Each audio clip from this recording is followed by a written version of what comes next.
Comment accepter qu'en France, terre d'émancipation des Juifs il y a 2 siècles, mais qui fut aussi, il y a 70 ans, l'une des terres de son martyre, comment peut-on accepter que l'on puisse entendre dans nos rues crier mort aux Juifs? Comment peut-on accepter les actes que je viens de rappeler? Comment peut-on accepter que des Français soient assassinés parce qu'ils sont juifs? Comment peut-on accepter que des compatriotes ou qu'un citoyen tunisien que son père avait envoyé en France pour qu'il soit protégé, alors qu'il va acheter son pain pour le Shabbat, meure parce qu'il est juif? Ce n'est pas acceptable. Et à la communauté nationale, qui peut-être n'a pas suffisamment réagi, à nos compatriotes français juifs, je leur dis que cette fois-ci, nous ne pouvons pas l'accepter, que nous devons là aussi nous rebeller.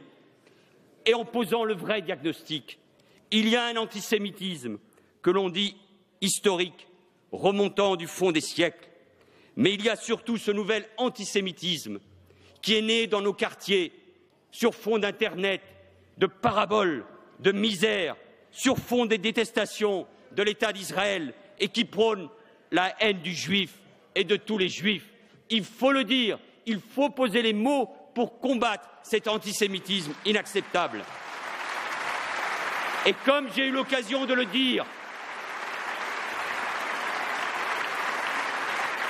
comme la ministre Ségolène Royal l'a dit ce matin à Jérusalem, comme Claude Lanzmann l'a écrit dans une magnifique tribune dans Le Monde, oui, disons-le, à la face du monde, sans les Juifs de France, la France ne serait plus la France. Et ce message, c'est à nous tous de le clamer haut et fort. Nous ne l'avons pas dit, nous ne sommes pas assez indignés.